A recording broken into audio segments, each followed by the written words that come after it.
bem, direto para a súmula 430 do STJ, vez que estávamos tratando do artigo 135, diz lá, o inadimplemento da obrigação tributária pela sociedade não gera, ou seja, o não pagamento, só o não pagamento, não gera por si só a responsabilidade solidária do sócio gerente. Nós sabemos que em algumas oportunidades, algumas pessoas jurídicas podem enfrentar momentos de crise financeira e isso fazer com que ela tenha que fazer escolhas no que diz respeito ao pagamento de suas obrigações, como entre um salário de um trabalhador seu ou o tributo. E a gente sabe que o salário do trabalhador é isso que pode ajudar no soerguimento da empresa para fins de quitar o tributo. Então, nessas situações, reconhece o STJ que o mero não pagamento não é uma atuação irregular que justifique a responsabilidade do sócio gerente e solidária à empresa ao pagamento do tributo devido. Por sua vez, súmula 435, também do STJ, presume-se dissolvida irregularmente a empresa que deixar de funcionar no seu domicílio fiscal sem comunicação aos órgãos competentes, legitimando o redirecionamento da execução fiscal para o sócio gerente. Aqui o STJ tem uma visão um pouco mais severa no que diz respeito à liquidação de uma pessoa jurídica. E por quê? Porque todo empresário, quando vai constituir uma empresa, ele sabe que se ele resolver parar de explorar aquela determinada atividade empresarial, ele precisa liquidar, fechar a empresa, não é isso? De forma regular, forma estabelecida em lei. E a ninguém é dado alegar o quê, gente? Desconhecer a lei. Uma vez que a lei é publicada, gera-se presunção de conhecimento de todos. Portanto, nessa situação aqui, em face exatamente dessa presunção, o STJ reconhece que não. Aqui vai redirecionar sim. Aqui o senhor será responsável sim, já estou passando para redirecionamento. Quais os efeitos processuais do artigo 135, no que diz respeito à dissolução irregular? Ao reconhecimento da responsabilidade do sócio administrador que não desconstituiu a empresa, não a dissolveu de forma regular. 1. A desconsideração da personalidade jurídica da pessoa jurídica e assim sendo, podendo ser atingidos os bens dos sócios, e aí ele vai se entender com os outros sócios em outro canto, tá? Lá no civil. Redirecionamento da execução fiscal aos sócios ou administradores e inversão do ônus da prova, tendo os sócios ou administradores que provar que não infringiram a lei, uma vez que se verifica que eles dissolveram irregularmente. Segundo o STJ, passa a dever todos os tributos referentes a fatos geradores ocorridos ainda que não no exercício da gerência. Basta que esteja no momento da dissolução irregular. Recurso especial 1.520.257. Olha, o STJ nessa questão de dissolução irregular não tem piedade de ninguém não, viu? Tem que ir lá fazer certinho. Ainda, STJ em sede de recurso repetitivo, recurso especial 1.104.900, se a execução foi ajuizada apenas contra a pessoa jurídica, mas os nomes dos sócios já constavam da certidão de dívida ativa, ou seja, quando foi expedida a certidão de dívida ativa para ajuizamento da execução fiscal, constava o nome da pessoa jurídica, bem como o nome dos sócios, cabe ao sócio provar que não houve a prática de atos com excesso de poder ou infração com excessos de poder, ou infração à lei, contrato social ou estatutos. O ônus se inverte para que ele demonstre que não infringiu a lei. Certo? Responsabilidade por infrações. Estamos aqui na seara do direito tributário penal. Essa penalidade aqui é administrativa. Não tem nada a ver com o direito penal tributário, que cuida lá dos crimes contra a ordem tributária. E isso lá, a gente é estudado lá no direito penal. Leizinha pequenininha, facinho, uma súmulazinha vinculante, está tudo bem. Aqui, estamos cuidando de infrações quando a seção 4 do capítulo 5 fala em responsabilidade por infrações. Estamos falando de infrações administrativo-tributárias, dentro da esfera do direito tributário que? Penal, que geralmente termina em quê? Em multa, em obrigação que? Principal, obrigação de pagar a multa. Deem uma olhada aí comigo, no artigo 136, deixa eu tomar uma água que minha garganta já está pedindo descanso. Artigo 136 do Código Tributário Nacional. O artigo 136, ele traz, em regra, para responsabilidade por infrações, a responsabilidade objetiva. E por que eu estou falando em regra? Porque ele já inicia o dispositivo falando, salvo, me acompanha lá, salvo disposição de lei em contrário, a responsabilidade por infrações da legislação tributária independe da intenção do agente ou do responsável e da efetividade, natureza e extensão dos efeitos do ato. Portanto, eu tenho, em regra, uma responsabilidade o quê? Objetiva. Perdão.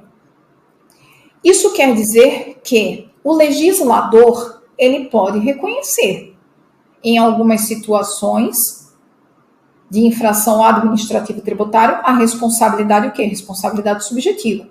Dizer que precisa ser apurado dolo ou culpa daquele que infringiu a lei administrativa tributária.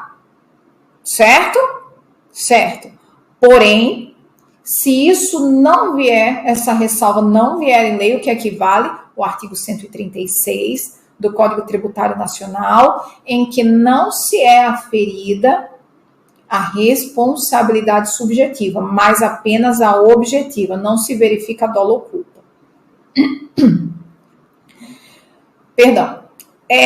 O que eu posso dizer para os senhores disso? Que isso é um dispositivo muito criticado, né, pela doutrina, porque se eu tenho numa esfera muito mais severa, que é o direito penal, que trata da liberdade, uma regra de responsabilidade subjetiva, né, porque uma infração administrativa, né, ela vai exigir, né, que a lei traga a subjetividade. Deveria ser o contrário, mas enfim, está valendo o artigo 136 do Código Tributário Nacional, tá? É ele, se cair na sua prova, sim, em regra, a responsabilidade por infrações lá dentro do direito tributário penal, ela é o quê? Objetiva. Artigo 137. Diz que a responsabilidade é pessoal ao agente. E aqui eu tenho aquela responsabilidade do sentido comum, de responder pelo ato, por si praticado. Porque o que ocorre? Porque a responsabilidade aí, ela é pessoal. Ela é pessoal porque, em regra, quando a gente fala em responsabilidade no direito tributário, quem responde pela infração administrativa tributária é o contribuinte. E o contribuinte, muitas vezes, é o quê? Uma pessoa jurídica.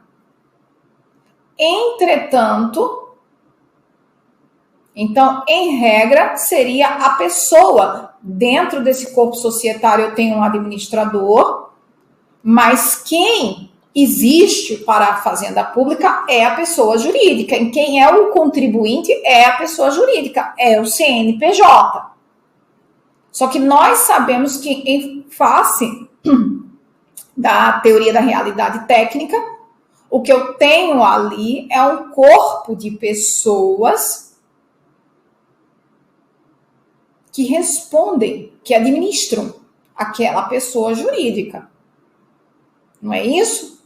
Pois bem, quando o Código Tributário Nacional fala em responsabilidade pessoal, quem ele quer atingir, quem ele quer que responda pela infração, é quem praticou a infração. E em muitos casos não foi a pessoa jurídica que praticou a infração, mas sim o seu administrador, o responsável dentro de um corpo societário. Então, eu tenho um dentro de um corpo societário que praticou uma infração administrativa e tributária, e quem vai responder seria, quem em tese responderia, seria quem? A pessoa jurídica, CNPJ, contribuinte. Entretanto, nessas situações, o CTN, ele vai lá e obriga pessoalmente quem praticou a infração administrativa tributária. E é nesse sentido que está o artigo 137 do Código Tributário Nacional. Quem vai responder pela infração, quem vai dar contas ao direito tributário penal, é aquele, pessoalmente, que praticou a infração. Artigo 137. A responsabilidade é pessoal ao agente. 1. Quanto às infrações conceituadas por lei como crimes ou contravenções, salvo quando praticadas no exercício regular da administração, mandato, função, cargo, emprego ou no cumprimento de ordem expressa, emitida por quem de direito, ou seja, filo, porque mandaram. E aí ele está ressalvado em lei. 2. Quantas infrações em cuja definição o dolo específico do agente seja uma elementar do tipo administrativo. E aqui vale a lição do direito penal. Dentro também do direito tributário, no que diz respeito às infrações administrativas e tributárias, eu tenho o princípio da tipicidade tributária, que serve para o conceito da hipótese de incidência, bem como para infração especialmente. Quanto às infrações em cuja definição, então, se o dolo, em que pese eu ter uma responsabilidade objetiva no 136 como regra, mas se o dolo for elementar do tipo da infração administrativa, precisa haver dolo. E aqui eu já tenho uma ressalva à própria responsabilidade objetiva do 136 do Código Tributário Nacional. 3. Quanto às infrações que decorram direta e exclusivamente de dolo específico, das pessoas referidas no artigo 134 contra aquelas por quem responde, ou seja, aqui eu tenho uma atuação irregular do terceiro, que consta lá no 134. O pai age de encontro aos interesses do filho, tutor e curador contra o tutelado, curatelado, administrador contra dos bens do proprietário dos bens que ele recebeu a incumbência da administração. B. Dos mandatários, prepostos ou empregados contra seus mandantes, preponentes ou empregadores. C. Dos diretores, gerentes ou representantes de pessoas jurídicas de direito privado contra estas. Então, essa responsabilidade pessoal, ela tem por fim fazer justiça. Afinal de contas, responda quem filo errado, porque quilo errado também.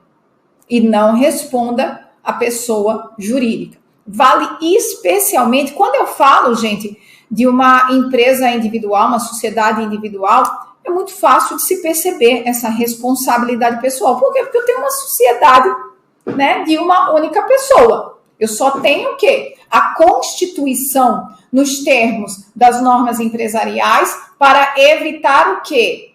para fazer o que, em realidade? O afastamento de patrimônio da pessoa física e da pessoa jurídica. Mas quando eu falo aqui em pessoa jurídica, é exatamente que a coisa fica um pouco mais demulosa. Mas aqui a responsabilidade é pessoal daquele que cometeu a infração. Ainda que eu esteja falando de uma pessoa jurídica. Não é a pessoa jurídica que vai responder pela infração, mas a pessoa que cometeu a infração. Artigo 138 do Código Tributário Nacional. A chamada denúncia espontânea, que já começa com um nome horroroso, todo errado, porque quem denuncia só pode ser terceiro. Quando a gente fala da prática de um ato próprio, a gente está o quê? Confessando. Confissão espontânea seria o nome mais adequado. Não é isso? Bom, mas sigamos lá no que está consagrado, doutrina, jurisprudência. O STJ fala denúncia espontânea, o STF fala denúncia espontânea. Quem é a gente para dizer que não é denúncia espontânea?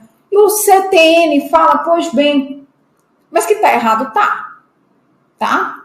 Mais bonito, mais adequado, mais coerente. Teoricamente, o correto seria confissão espontânea. Artigo 138 do Código Tributário Nacional. A responsabilidade é excluída pela denúncia espontânea da infração, acompanhada, se for o caso, do pagamento do tributo devido e dos juros de mora, ou seja, de atraso, ou do depósito da importância arbitrada pela autoridade administrativa, quando o montante do tributo dependa de apuração. Qual o marco limite para a denúncia espontânea? Ou seja, para o contribuinte confessar que deve, pagando, obviamente, o tributo e os juros de mora e arbitrado pela Fazenda Pública. O marco, não é isso? Está lá no parágrafo único do Código Tributário Nacional. Não se considera espontânea a denúncia apresentada após o início de qualquer procedimento administrativo ou medida de fiscalização relacionados com a infração. O marco é o TIF. O marco é o TIF com a comunicação formal ao contribuinte dos tributos e período. Né? Os tributos que estão sendo apurados em face do período também. Aline, que é isso, TIF? Termo de início de fiscalização. Uma vez formalizada a fiscalização pelo TIF e comunicada ao contribuinte, já era, meu amigo, morreu fofão, viu? Não cabe mais denúncia espontânea, porque aí não tem nada espontâneo. Você está vendo que a casa caiu e chega lá de piris na mão. E aí já não está valendo. E qual a diferença? A diferença é que você só não vai pagar tributo e juros moratórios. Você vai pagar, turminha, multa. Tá? Vai pagar multa. Não é isso? Das obrigações tributárias. Vejam bem, isso foi uma discussão no STJ um certo tempo. Aquele que, em que pese o CTN na sua literalidade ser muito claro em só cobrar o principal, não é isso? Só o principal, mas juros moratórios, a Fazenda, né, quando o cidadãozinho chegava lá para confessar o seu débito tributário e a Fazenda ia arbitrar o tributo, o que ela fazia? Colocava junto as multas, tanto a moratória pelo atraso quanto a punitiva. Sim, porque se você atrasa o pagamento do tributo, além dos juros de mora, você vai pagar também multa pela demora. E ainda punitiva, eventual multa em face de infração administrativa praticada. E aí o pessoal começou a questionar, olha, então eu devia ter ficado era calado, já que é para eu pagar tudo que eu vou ter que pagar mesmo se a fazenda der início ao TIF, né? Eu vou ter que esperar passar 5 anos e seja o que Deus quiser. E aí o STJ falou, olha, de fato, não tem sentido. Porque a ideia da denúncia espontânea é tirar o contribuinte que está numa situação ilegal e sem recolher o tributo, fazê-lo atravessar a ponte para a situação legal e a fazenda receber o tributo. Então, segundo o STJ, quando ocorre a denúncia espontânea, quando o contribuinte vai lá e confessa, né, antes de qualquer procedimento da fazenda pública, tá, para apurar o débito, não cabe multa de nenhuma espécie. O que vai ocorrer é apenas a incidência dos juros de mora, o principal, não é isso, o tributo devido, mas os juros de mora. E o que é juros de mora? Né? É a remuneração pelo uso de dinheiro alheio. Quando você não recolheu o tributo, você estava em posse do dinheiro da fazenda pública, dinheiro alheio e correção monetária, que nada mais é que corrigir o valor da moeda em face do fenômeno inflacionário. Tudo bem? Pois bem, é isso. Mas segundo o STJ, se houver confissão do débito, a denúncia espontânea é só isso aqui. Isso aqui não é excluído do cálculo do tributo devido. Agora, a multa sim. Súmula 360, tá? Do STJ, que trata de denúncia espontânea. O benefício da denúncia espontânea não se aplica aos tributos sujeitos a lançamento por homologação, regularmente declarados, mas não pagos. Ou não pagos ou pagos a destempo. Ou seja, o cidadão foi lá para não pagar multa por não declarar, não fazer o lançamento, ele lança, mas não paga nada.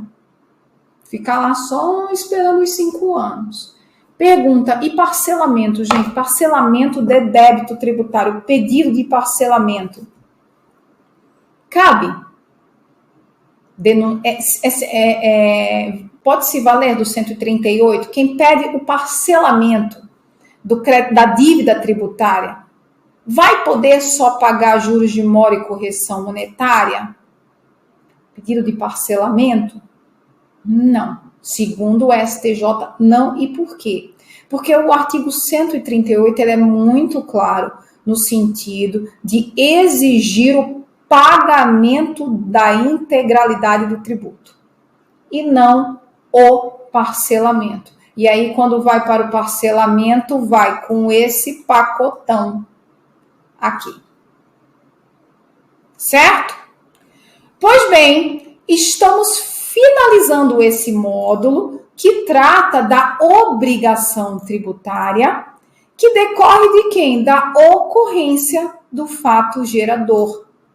Dentro dos nossos estudos, na linha do tempo da relação jurídico-tributária, nós estamos finalizando aqui a obrigação tributária, conhecendo sujeito, passivo, contribuinte e responsável tributário, todos os responsáveis tributários, o que é a obrigação tributária acessória e principal e de onde ela decorre?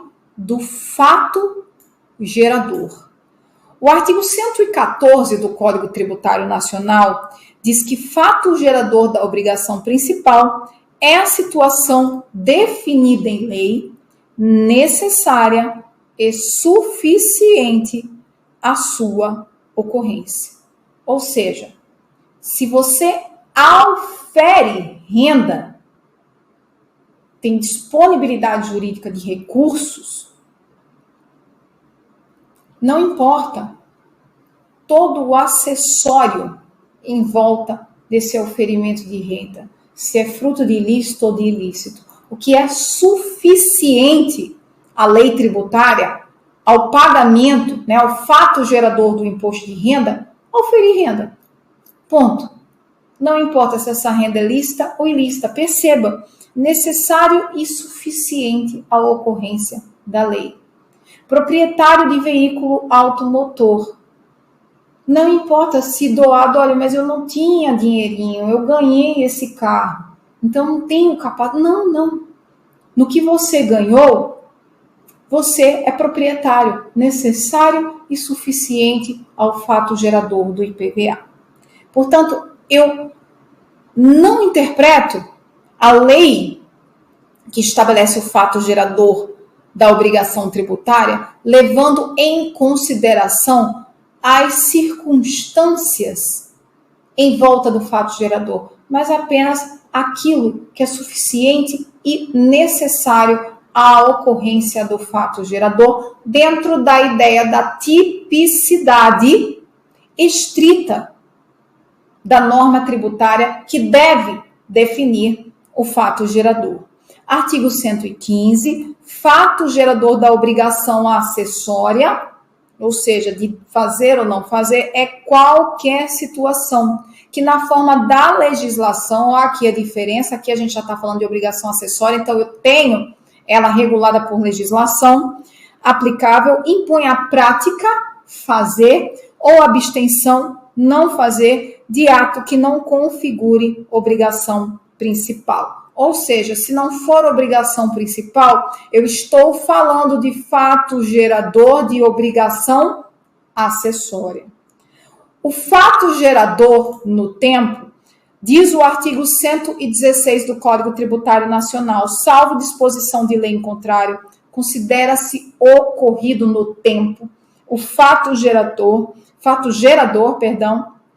e existentes os seus efeitos. 1. Tratando-se de situação jurídica de fato, ou seja, um fato, desde o momento em que se verifiquem as circunstâncias materiais necessárias a que produza os efeitos que normalmente lhe são próprios. Exemplo, importei um bem, é um fato. Comprei algo no exterior, trouxe para cá. Pois bem, é um fato. Uma vez ocorrido, fato gerador do imposto de importação. 2. Tratando-se de situação jurídica, propriedade de veículo automotor, propriedade de um imóvel, não é isso? Bem imóveis ou imóveis, desde o momento que esteja definitivamente constituída nos termos do direito aplicável. Se eu adquiro um imóvel, quando que estará essa situação jurídica estará definitivamente constituída? Quando eu registrar o imóvel. Artigo 117, para os efeitos do inciso 2 do artigo anterior, e salvo disposição de lei em contrário, os atos ou negócios jurídicos condicionais que demandam condição, reputam-se perfeitos e acabados. 1. Sendo suspensiva a condição desde o momento do seu implemento, ou seja, só estava esperando a condição acontecer, aconteceu, implementada a condição, fato gerador. 2. Sendo resolutória a condição desde o momento da prática ou do ato ou da celebração do negócio.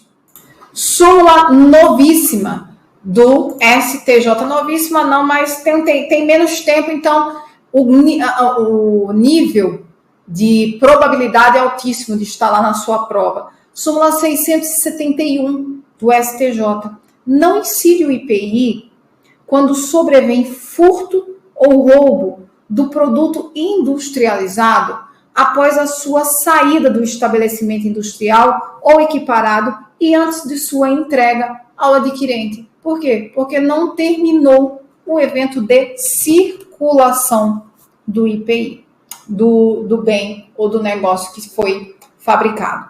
Certo, gente? Pois bem, se tiverem alguma dúvida, entre em contato por favor. 118 a gente já viu, traz o princípio da interpretação objetiva do fato gerador, não é isso? A definição legal do fato gerador é interpretada abstraindo-se, da validade jurídica dos atos efetivamente praticados pelos contribuintes, quando a gente falou, né, do pecúnia non volet e dos efeitos dos fatos efetivamente ocorridos.